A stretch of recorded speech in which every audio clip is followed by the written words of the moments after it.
Good day. Welcome in. Pastor James Reese, Heaven's Light Ministries, coming to you from Winsboro, South Carolina. Can you hear the nature behind me? My God, these insects they're singing up a storm. It's amazing. We're lavished by God just to be able to see nature around us each and every day. But listen, I've got a topic for you today.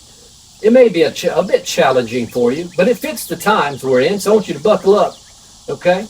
And let's get ready to go. We're going to roll over to Romans chapter 13. Romans 13, and we're going to start at verse 1. It's in the New Testament. Come on, I'll wait on you about a second. All right, let's go to verse 1. Let every soul be subject to the governing authorities, for there is no authority except from God, and the authorities that exist are appointed by God. Therefore, whoever resists the authority resists the ordinances of God. And those who resist will bring judgment on themselves. Are you listening? For the rulers are not a terror to good works, but to evil.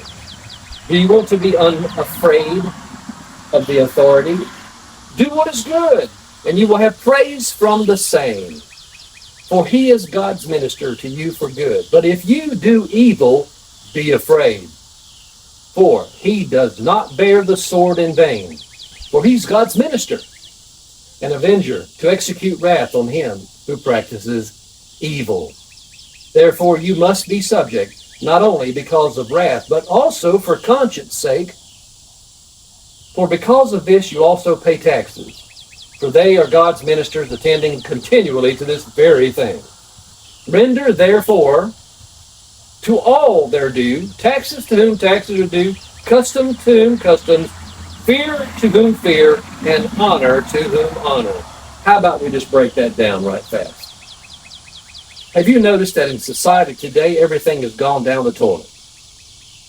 I mean, just repeatedly flushing. It's so seriously out of whack these days. I'm telling you what, you know, I'm in law enforcement. I'm a working minister, full-time sheriff's deputy. I'm retired highway patrol.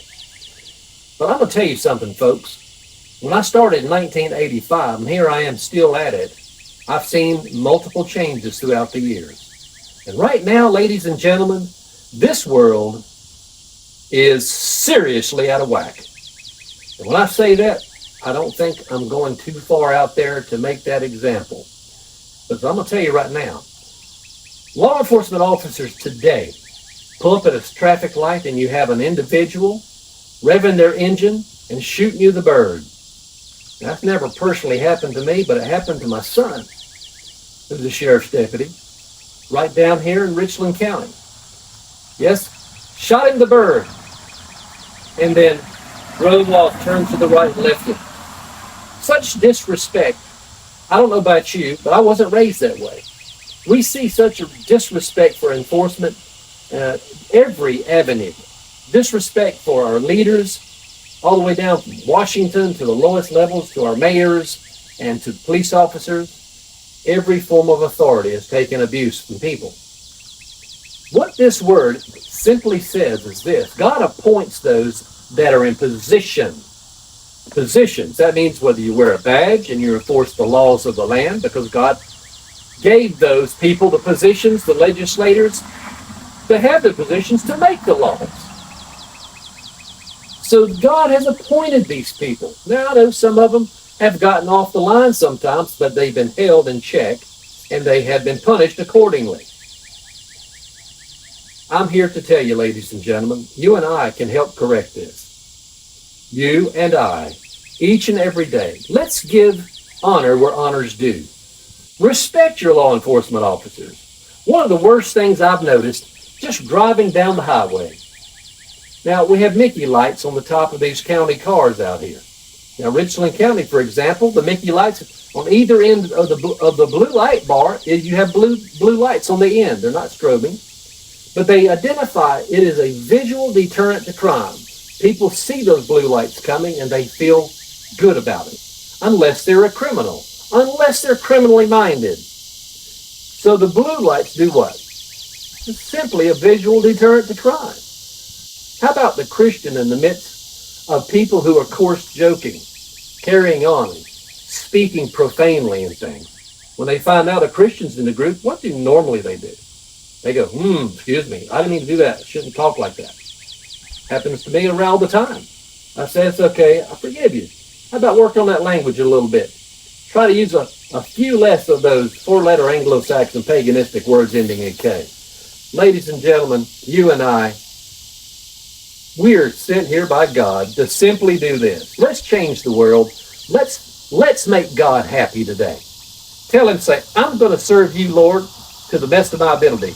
I'm going to honor those that are in authority over me, pay my taxes, even though I don't like to. I'm going to pay my taxes because this is what's honorable.